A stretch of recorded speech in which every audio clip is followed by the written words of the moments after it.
Let's see here. What's up, everybody? We got one person on right now. Hold on, I'm going to open the chat.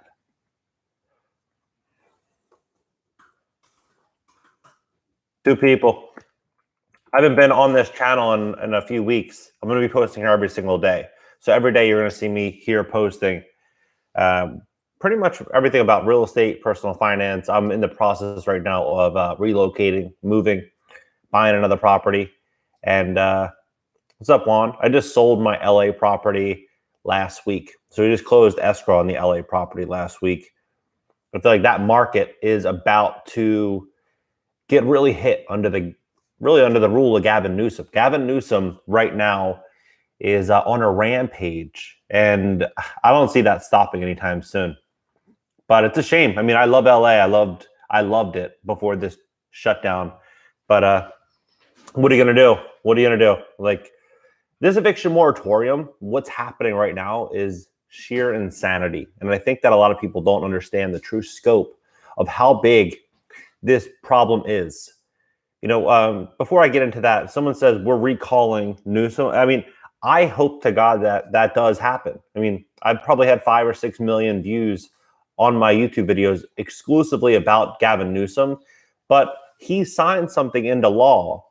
And what this essentially is where people can have to vote by mail. And now he's bringing back the mask guidelines. So what I think he's trying to do here, I think this is his ultimate plan, is he's going to say it's unsafe to vote in person. You got to do the in mail or by mail. And then he's going to have more control over that. And then I guess who knows where that goes. But it's in Rocky. You got a horse or a dog next to me. Yeah, so we'll see where that goes. But the eviction moratorium, what's happening right now is really concerning, because we're gonna have a few different waves of the evictions and of the forbearance. So first and foremost, there's gonna be a lot of states that will start the evictions right away, and we'll start to see a big influx of evictions there. You know, like Florida and some of the Carolinas, some of the red states. We're gonna start to see evictions happen really quickly. But states like California and states like New York, they're going to push it as long as they possibly can. That's my prediction. I mean, right now it's extended to about September, October in both of those states. So they have some time. But interestingly, what's going to happen is we're then going to have the forbearances and the foreclosures beginning at that same exact time. So Black Knight said that they are going to have about 15,000 plus bad loans that they're going to be working on every single day. So it's going to be pretty substantial. What do you guys think about what's happening with the eviction moratorium? Do you think it's going to expire right now?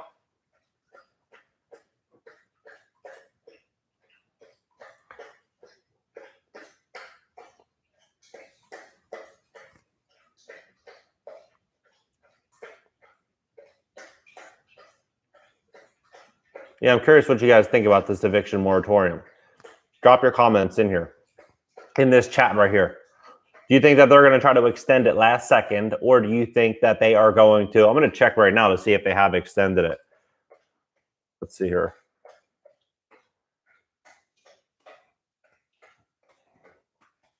So eviction moratorium, I've been checking like every 15 minutes. Congress scrambles to extend. These states will still have protections.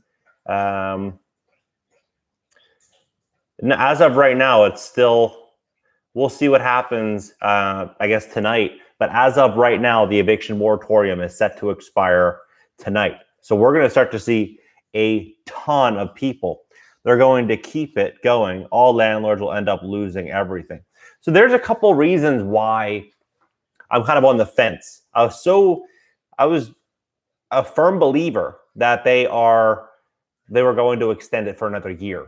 That's what I thought. I thought that they were going to extend it for another year. But there is one big incentive for them not to extend, and that would be to bring people to a place of further desperation, and then they will have to, do what Biden is trying to get them to do right now. Which, we've seen all. You get donuts and concert tickets and lottery drawings. You get all these things if you just do this one thing. This could be a situation where, hey, maybe they have 10 million people And these 10 million people that are on the verge of eviction, maybe they get a certain prize. Maybe they get a certain lifeline if they do just this one thing. Now, that I think could be a way for them to really ramp their numbers up.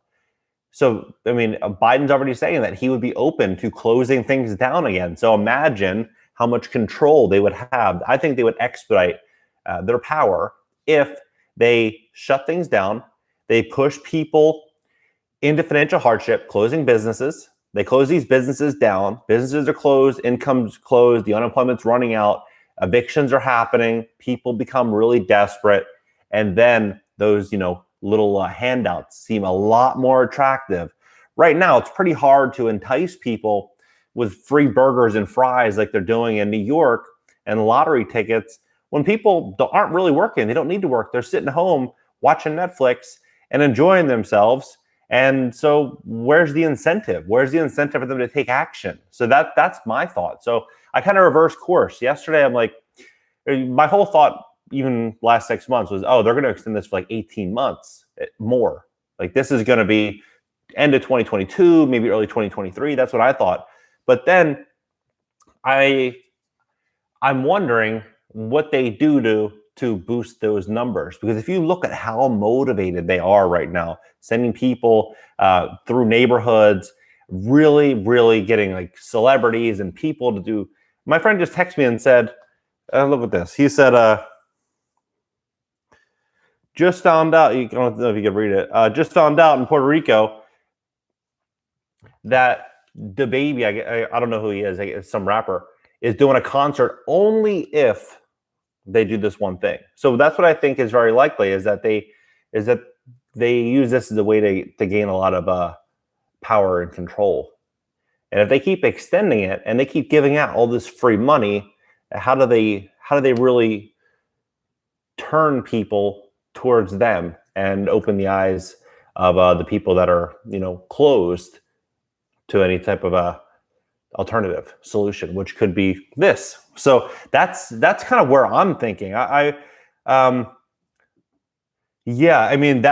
of what I'm thinking. I think that they need to gather more power. They need to gather more control. They may extend it one more time. They might, but short term, this would be the ultimate power move because the winter's right around the corner.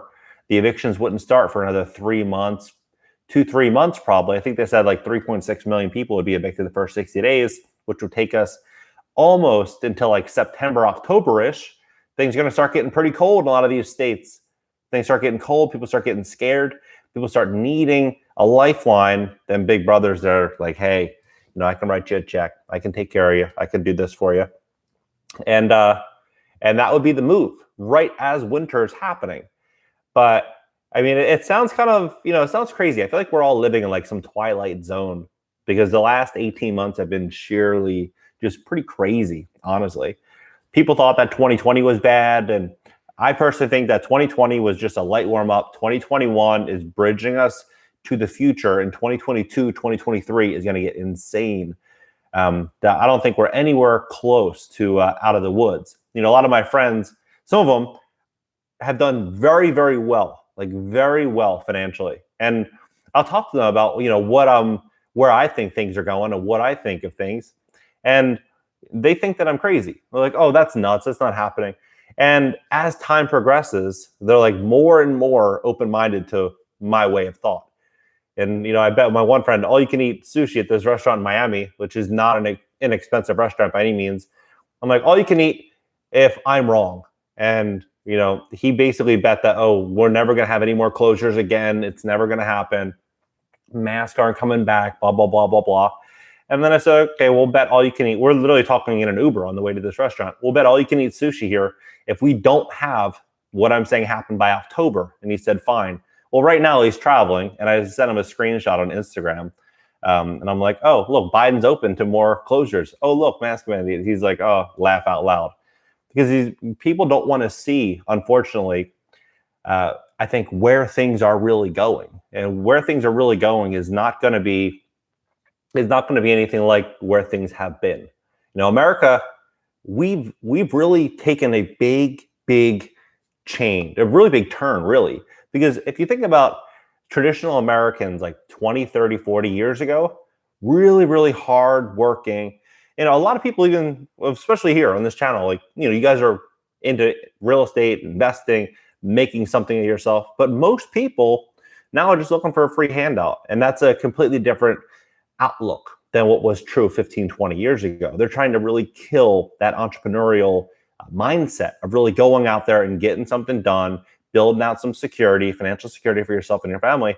And I think this pivotal period for America right now is where they're trying to erode that final bit of confidence in themselves so that they can have ultimate control. And with that ultimate control, we're going to see what they're saying potentially come through, where they say, you're not going to own much and all that, or you'll be happy. But if you're really smart and you really kind of just like, don't see the world for what you want it to be, you see the world for how it really is. I heard that quote a long time ago. I think it was by Charlie Munger, Warren Buffett's partner. He said, smart people see things for how they really are, and everyone else sees things for how they want them to be. So if you can just see between the lines and you really look at the big picture, things will start to make a lot more sense. And with that big change, this is the biggest wealth transfer that we've ever seen in human history, right now, because you look at what they're doing, it's really shocking. But what they're doing is not just the eviction moratorium, it's not just the dependence that they're putting, the independence they're scraping from the people and the dependence they're putting on Big Brother.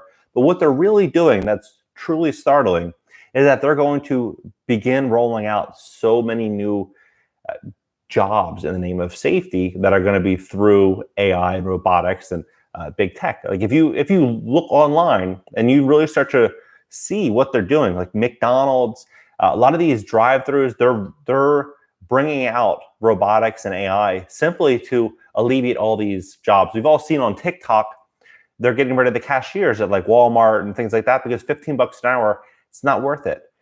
Amazon, the same thing. They're going to start using the, people getting potentially sick and being a spreader to alleviate a lot of jobs. That's what we're going to see. So you're going to start to see jobs going away. You're going to see more dependence, and you're going to see more. Really, you're going to see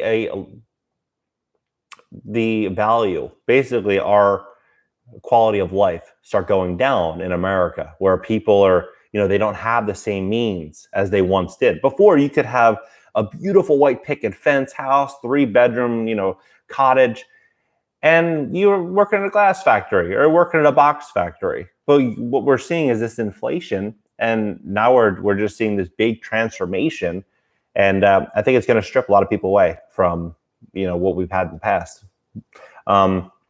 There's a strategic move to get universal soup line. Yeah, that's kind of what I'm thinking. I think that's what they're going to be doing. They're going to have, if you look at, Bill Gates, you look at really a lot of the celebrities and athletes those people generally influence a lot of Americans. They're all jumping into this plant-based diet, this plant-based product where they can make it by the ton in a lab, and the cost of making it's going to be next to nothing. And they're probably going to make a fortune on this, but by getting rid of meat, and they're going to do it in the name of climate change. So they're going to do it in the way of saving the world. And that's kind of the direction that they're going to be doing. So it's shocking. The farmers, they're going after the farmers. They're going after nearly all industries. And so when I see this eviction moratorium expire, it says a lot to me. It's not just, okay, people are going to be on the street. It's no, this is the next step. This is the next step. When this happens, eventually, I thought it was going to happen a lot longer. Really, end of 2022. That's what I thought it was going to happen. But when we see these, these moves, we have to ask ourselves, what comes after this? This doesn't end here, but what comes after that? Think about this though. If you have 10 million people, 20 million people on the street, and it's cold out and it's the winter, and they don't have a place to live, that city, no matter how nice it is, those nice communities, that place is going to turn into a scary, scary place. Gated communities won't be safe. No neighborhood would be safe. because I mean it's going to be like a lion out in the jungle. Like people are going to be aggressive because it's life and death. When you put 20 million people, the entire population of Florida, that's how big this problem is, and you dump them throughout big cities, throughout the country, what you're going to see is just going to be unbelievable. And that's why I'm, it's crazy. Yeah, India farming is getting hammered. I saw that. That's pretty crazy.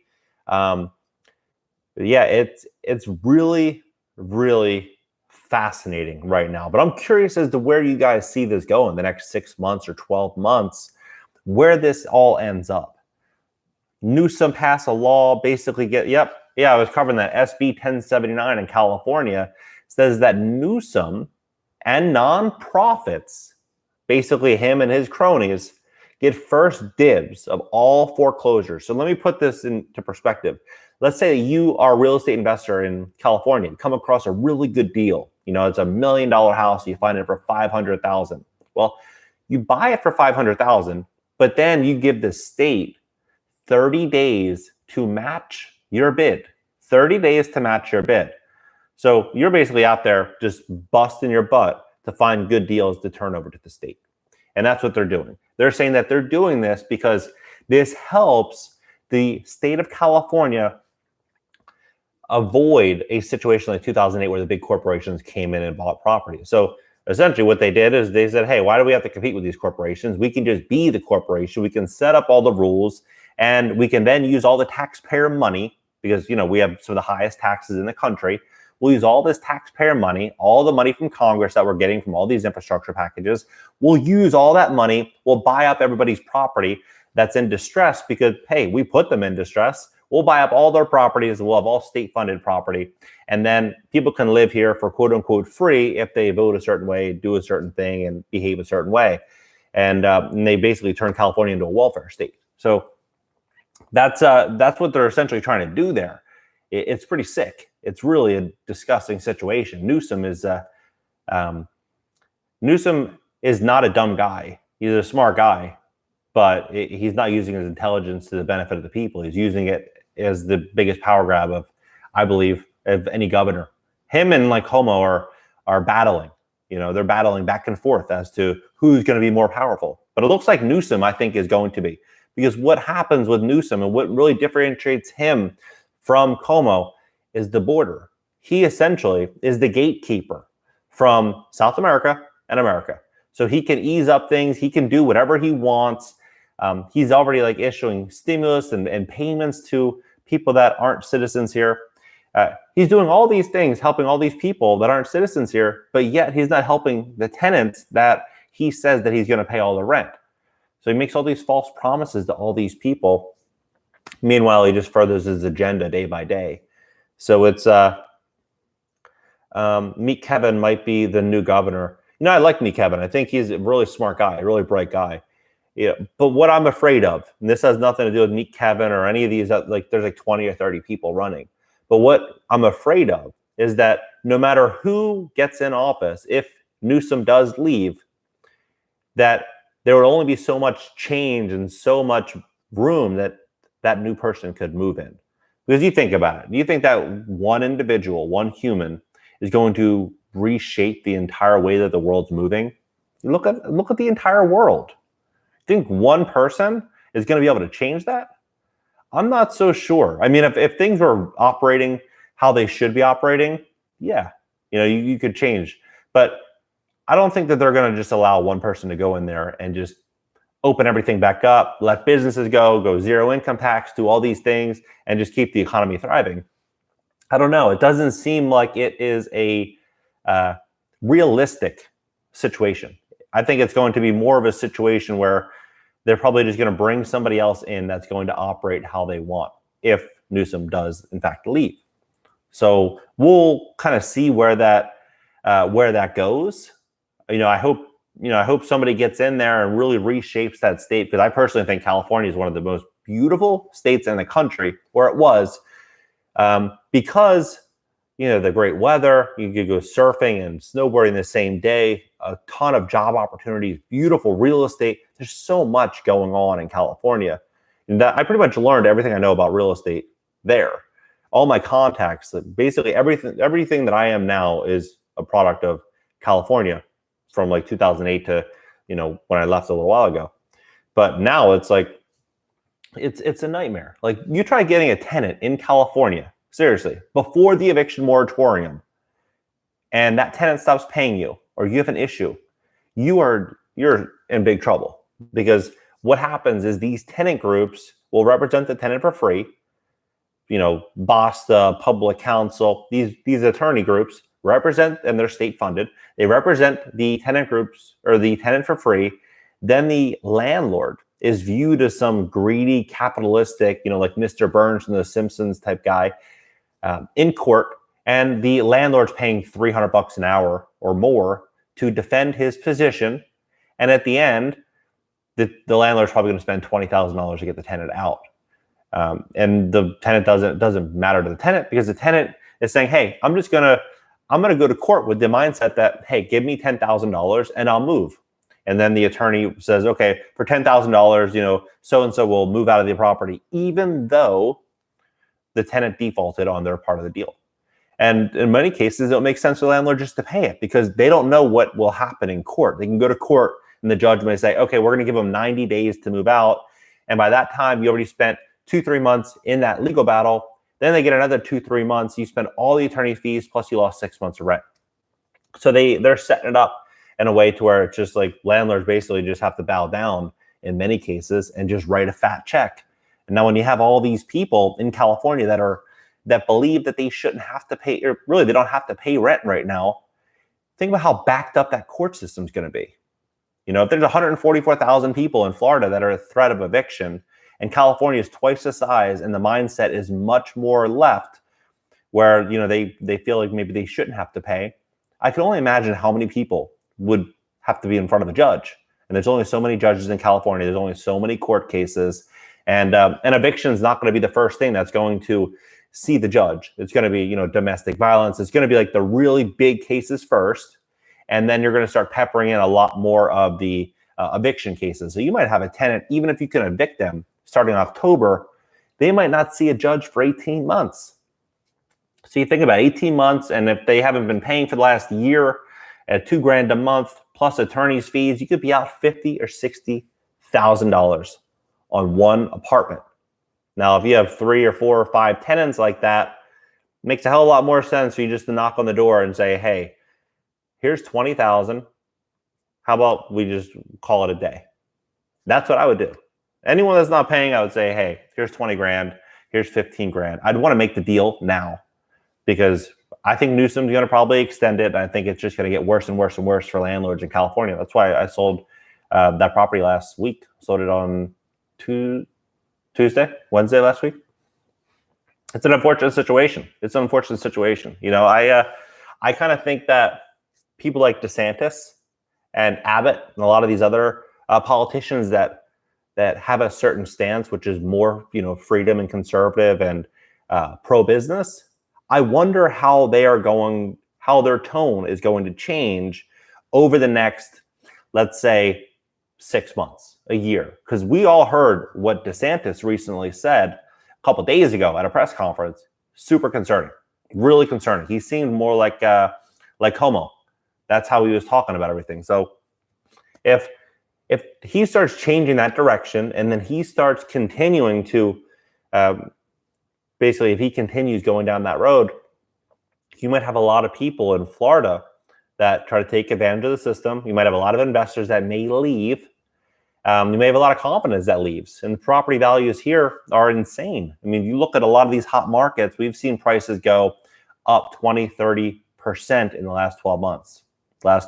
So that's not sustainable. Typical property appreciation is like 3% a year. So, being a landlord in California, no. I would be a landlord in California in 2024. Or 2023. And I would be all the tenants. I would only get people that are paying a large block of their rent up front, or I would structure around like an Airbnb type. Even that, like if you structured like short-term leases and did extensions, that probably wouldn't even work. Like It's just the system is not set up for landlords to succeed. Because you think about it, if the landlord's successful, then the state of California is unsuccessful at their goal. So why would they set up the game for them to lose? But the thing is, like, some people will say, oh, you pitch that you should be investing in real estate, and then you're talking about all the bad things about real estate. I look at real estate as a vehicle to preserve wealth and grow wealth over time, right? The thing is now, the way that the world's changing, you just have to be very smart about it. You have to be smart about the properties you buy, where you buy, how much debt and leverage you put on them, what you'll do in a worst case scenario, what your plan is with the property.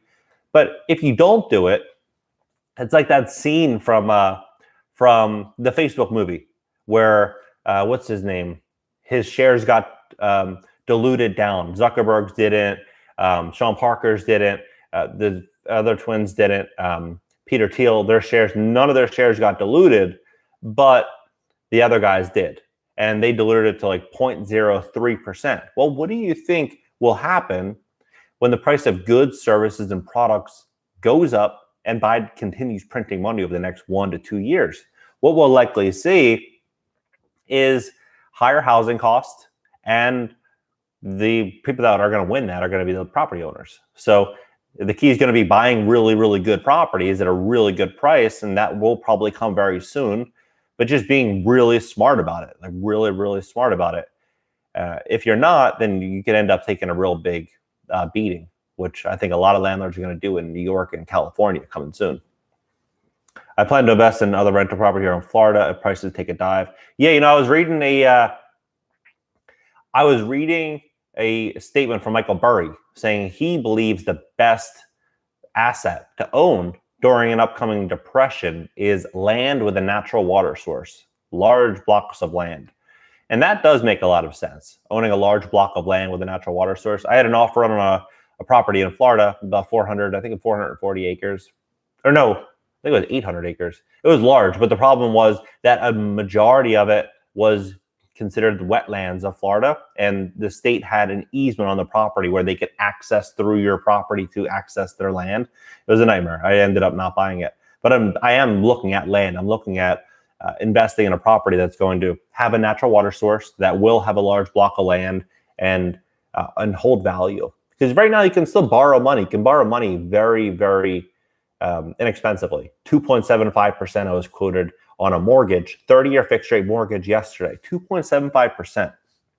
Think about it like this. If last month inflation killed the dollar by 0.9%, if inflation's at 6 or 7 or 8% and you're borrowing at 2.75, then you're making the difference. So if it goes to say 6% and you're borrowing 2.75, you're making 3.25% on the money that you borrow. Plus you get the tax benefits, the write-offs, depreciation. You have all these wins. You just have to make sure that you can weather the storm.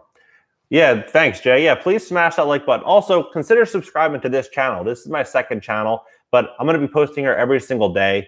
I'm buying an airplane. I'm doing a lot of stuff, and I'm sharing it all here. So I'm going to share everything that I'm doing to kind of get ready for the future, because I think that we're going to have some real big changes coming. And if you're smart, strategic, forward-thinking, you'll make really good moves now, and those moves will set you up forever. So I'm going to do what I think are some of the best moves on this channel. And I'm going to be linking up with other people, entrepreneurs, people in business that are like-minded. And I'm going to share their thoughts here as well. So you'll get a lot of value on this channel. Consider subscribing.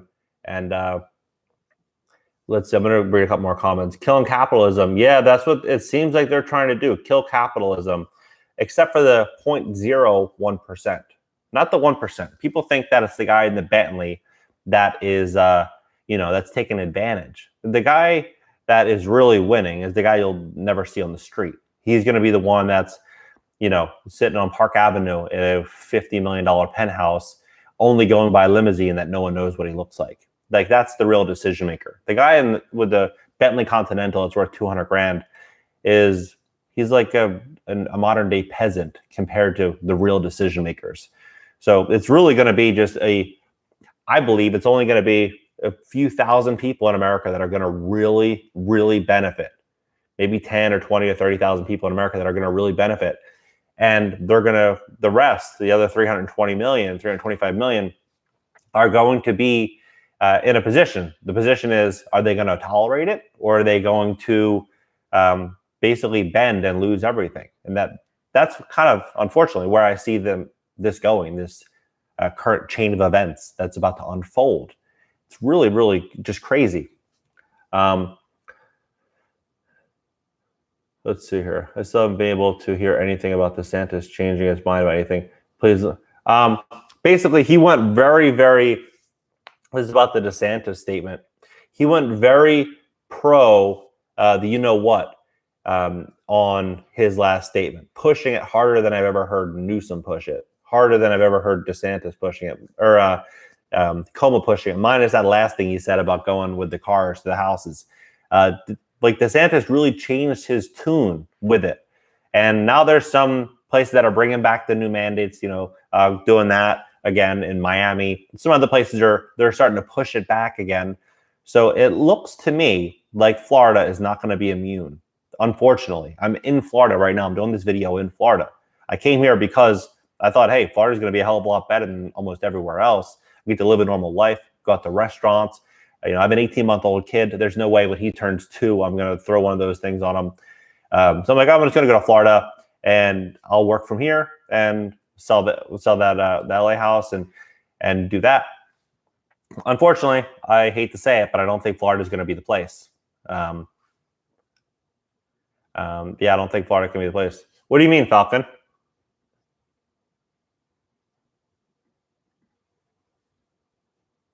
Let's see here. I'm going to check because it said they can't subscribe. Let's see here. No, I'm getting a lot of people actually just subscribe. So maybe it's just a freeze on. Maybe just refresh your channel. But yeah, so that's kind of where I'm seeing things go. Let's see here.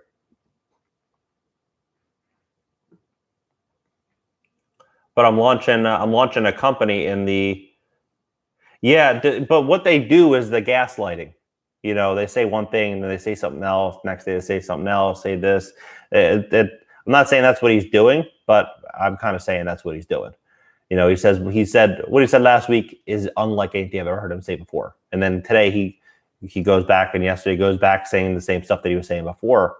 But that's what we've been hearing a lot is this, and people don't know what to believe. So yeah, I wouldn't put all my money on DeSantis. In fact, I wouldn't put any money on him. That's unfortunately where I'm at right now. My wife wants to buy a property in Florida. I'm like, let's see what he does over the next 6 months. Let's see what happens here. Let's see what happens. Right now, I'm literally renting this place so cheap, so inexpensive. It's because landlords are scared. Landlords are scared to get a tenant that's not going to pay. I mean, I messaged this lady. The property is on the market for rent on like Airbnb. I messaged her. I literally just sent her 2 things: screenshot of my bank account, one of my bank accounts, screenshot of my credit score, and said, hey, I'm interested in 6 months. And she gave me an incredible rate. I mean, if I were to get anything even comparable, it would be nearly double in this area. And that's pretty much what people are looking for, though. They're looking for peace of mind. So when people lose that peace of mind, the incentive to own property is going to change. So I think Florida has been overhyped a lot the last year as being the safe haven for freedom. And if that slowly starts to crack, I think we're going to see values fall through those cracks.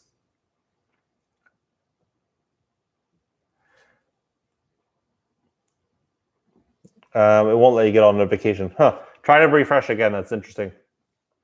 But I'm going to go out to eat, and I'm going to come on again. I'll probably do lives like every few days, and I'm going to give you guys updates on what I'm learning. Before I go, though, I'm going to check to see if the eviction moratorium, anything just changed on that. Let's see.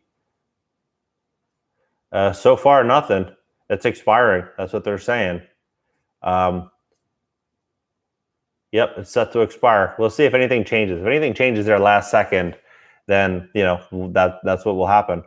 But if not, then what we're going to see is going to be some pretty nasty cities, some real big crime. A lot of these places are trying to defund, police and all that. Imagine this though: a world where cops are getting defunded, unemployment benefits expire, people are evicted, women and children on the street. That to me doesn't seem like a good situation. It seems like a nightmare.